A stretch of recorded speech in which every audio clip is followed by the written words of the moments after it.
जो अटैचमेंट के गाड़ी वाले हैं वो अपनी गाड़ी जिस दिन से हटा लेंगे उस दिन ये कंपनियां नीचे गिर जाएगी, क्योंकि 10 लाख गाड़ी खरीद के चलवाना, उसको मेंटेन करना और सब पे ड्राइवर्स रखना, और काम मिले ना मिले हर ड्राइवर को 30,000 रुपया महीना जब इनको देना पड़ेगा तो इनका बिजनेस मॉडल धाराशायी हो जाएगा। ये आपको समझना पड़ेगा। दोस्तों नमस्कार। ओला ओला ओला ओला ओला विवेक बिंद्रा साहब का एक वीडियो आया था जिसपे ओला के बिजनेस के बारे में बताया गया।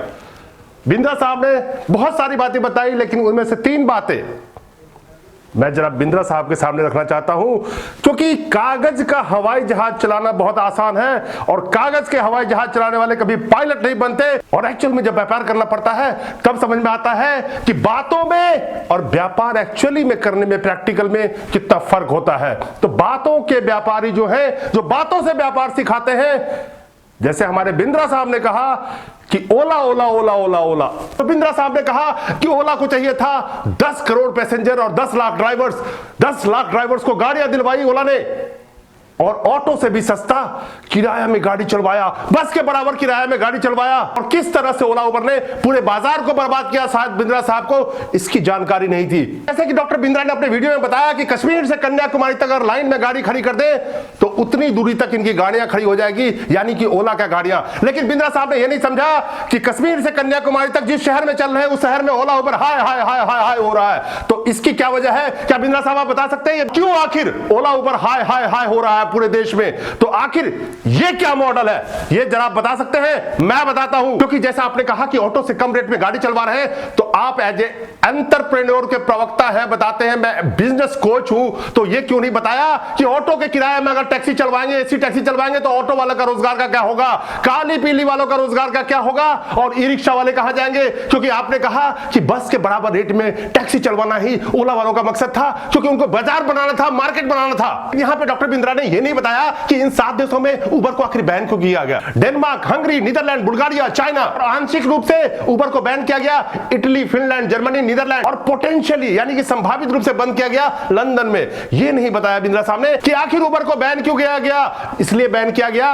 कि हर देश में, जिन देशों का मैंने नाम बताया, वहां की सरकार ने इस बात को समझा कि इनका अनुचित व्यापार प्रणाली है। उस देश में जो ट्रांसपोर्ट के लिए कानून है, जो टैक्सी के लिए कानून है, उनको ये पालन नहीं करना चाहते हैं, जिसकी वजह से इन्हें बैन किया गया है। डॉक्टर बिंद्रा ने यह भी बताया कि ओला का मकसद है कि क्यों लोग ईएमआई दे, क्यों लोग अपना कार खरीदे, क्यों लोग गाड़ी के मेंटेनेंस के चक्कर में पड़े। बिल्कुल ठीक कहा आपने। जब ईएमआई एक गरीब आदमी ड्राइवर्स दे रहा है जो 500 रुपए पर डे का नहीं कमा पा रहा है, 17 घंटा गाड़ी चला के, ईएमआई तो वो भरे ना, गाड़ी का मेंटेनेंस तो वो करे ना। ऑटो से सस्ती रेट की वजह से ऑटो वाले भूखे मर रहे हैं, उसका खामियाजा ऑटो वाले भुगते। जिस बस के रेट पे ये गाड़ी चलवा रहे हैं, उस रेट की वजह से कितने लोगों का व्यापार जा रहा है, कितने लोगों का रोजी रोटी जा रहा है, इसका कितना बड़ा खामियाजा देश को भुगतना पड़ रहा है, ये सब देश समझे। बाकी 6 रुपए में गाड़ी चलाओ, कोई दिक्कत की बात नहीं, ऑटो से सस्ती गाड़ी चलाओ, बहुत अच्छी बात है। बिंद्रा साहब यहां पे एक चीज बता दूं कि भारत ऐसा देश है, क्यों नहीं 5 स्टार होटल को आप पहाड़गंज के होटल के रेट में कर देते हैं कि 500 रुपए का कपड़ा वहां भी मिले, तो वैसे भी जनता बहुत खुश होगी। क्यों नहीं हवाई जहाज का रेट ट्रेन के रेट में कर देते हैं और सबको हवाई जहाज की आदत लग जाएगी, सबको 5 स्टार होटल में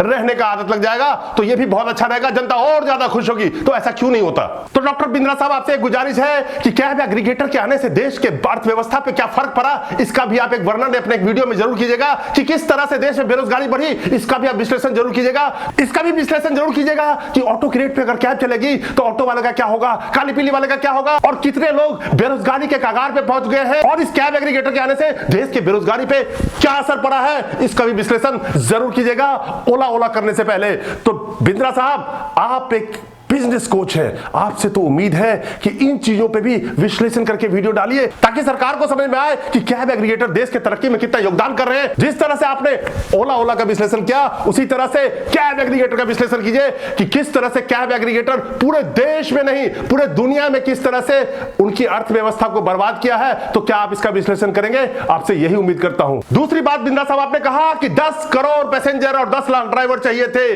तो 10 करोड़ पैसेंजर तो नहीं बन सके, लेकिन 10 करोड़ ड्राइवर देश में जरूर बन जाएंगे और 10 लाख ही पैसेंजर बचेंगे। तो एक पैसेंजर पे कितना गाड़ी, तो उस ड्राइवर का क्या होगा, उसकी रोजी रोजगार कहां से चलेगा, यानी कि डिमांड एंड सप्लाई।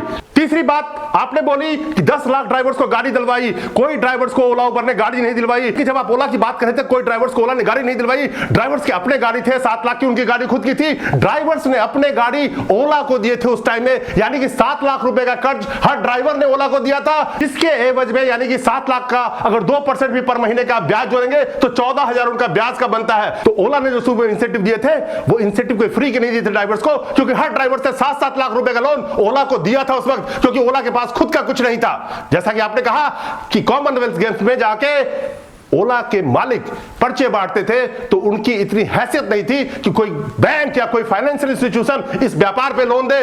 तो इन ड्राइवर्स को बेवकूफ बना के इन्हीं का गाड़ी इस्तेमाल करके ओला भी कमाती थी और ड्राइवर्स को भी पैसे देते थे। उस समय में ओला को लोन देने के लिए कोई बैंक तैयार नहीं थी, कोई फाइनेंशियल इंस्टीट्यूशन तैयार नहीं था। उस वक्त में इन्हीं ड्राइवर्स के कब्र के ऊपर में पांव रख के इन्हीं के पैसे में से कमा के इन्हीं को थोड़ा बहुत वापस करके इन्हीं का कैपिटल यूज करके ओला ऊपर चढ़ी। दोस्तों बिंद्रा साहब ने एक बहुत अच्छी बात बताई है जो आप लोगों को समझना चाहिए। उन्होंने कहा कि असली मालिक ड्राइवर्स ही हैं इस बिजनेस मॉडल में, यानी कि कैब एग्रीगेटर के बिजनेस के मॉडल में असली मालिक ड्राइवर ही है। बिल्कुल सच कहा है। अगर आप उस चीज को आज समझ जाएंगे तो आपका शोषण कोई नहीं करेगा। एंटरप्रेनर, जो बिंद्रा साहब ने कहा कि एंटरप्रेनर बनना उनका मकसद था। व्यापारी तो ड्राइवर्स कब के थे, बाय बॉन्ड व्यापारी थे, वो तो व्यापार करने आए थे ओला उबर वाले, लेकिन ड्राइवर्स तो 10वीं पढ़ के भी व्यापार कर रहे थे, जिसको सूक्ष्म व्यापारी का नाम दिया गया है, माइक्रो एंटरप्रेनर इनको कहा जाता है। तो इन सूक्ष्म व्यापारी को मगरमच्छ की तरह ओला उबर आके खा गई, ये भी सच है। एक और बात बहुत अच्छी बिंद्रा साहब ने बोली है कि सारा कुछ तो ड्राइवर्स का है, गाड़ी ड्राइवर का, सीएनजी ड्राइवर का, मेंटेनेंस ड्राइवर का, कैब एग्रीगेटर का है क्या? तो उनका कुछ नहीं जाता, जो भी जाता ड्राइवर का जाता। तो 6 रुपए में चलवाओ या 4 रुपए में चलवाओ, नुकसान तो ड्राइवर का ही है। एक और बात उस वीडियो में बिंद्रा साहब ने कहा कि फिर भी ड्राइवर छोड़ के नहीं जाते हैं। ड्राइवर छोड़ के इसलिए नहीं जाते हैं कि बाजार पे इन्होंने कब्जा कर लिया है। जिस तरह से ड्राइवर की जिंदगी के हालात हो चुके हैं, जिस तरह से पूरे भारतवर्ष के बाजार पे ओला उबर का कब्जा हो चुका है, तो ड्राइवर छोड़ के जाएंगे तो रोजी रोटी कहां कमाएंगे? ये मजबूरी है, कोई शौक से ड्राइवर इनके साथ नहीं जुड़ा हुआ है आज के डेट में। चलिए अब बात करते हैं कि आखिर सॉल्यूशन क्या है, आखिर क्यों ड्राइवर का शोषण हो रहा है और ड्राइवर सह रहे हैं, जबकि सब कुछ ड्राइवर का है, गाड़ी उसका, सीएनजी उसका, ड्राइवर खुद मालिक है अपने गाड़ी का, तो फिर शोषण कैसे हो रहा है? आपको एक चीज यहां पे समझना पड़ेगा कि जिस तरह से ओला उबर ने फ्लीट की गाड़ियां लेकर के एक छोटा सा डर आपके अंदर पैदा कर दिया कि अगर तुम कुछ करोगे तो हमारे पास अपनी फ्लीट की गाड़ी है, लेकिन यहां पे ये बात समझनी पड़ेगी कि ये कंपनियां कहती है कि हम तो कैब एग्रीगेटर हैं, कोर्ट में जब जाते हैं तो कहते हैं हम तो सिर्फ ब्रोकर हैं बीच के, हम कोई कैब कंपनी नहीं है। तो इसलिए ये कंपनियां कहती है कि हम ड्राइवर्स को ठेके पे रखते हैं, यानी कि आप उनके ठेकेदार हो, कॉन्ट्रैक्ट लेबर हो, इसलिए जब आपको कुछ हो जाता है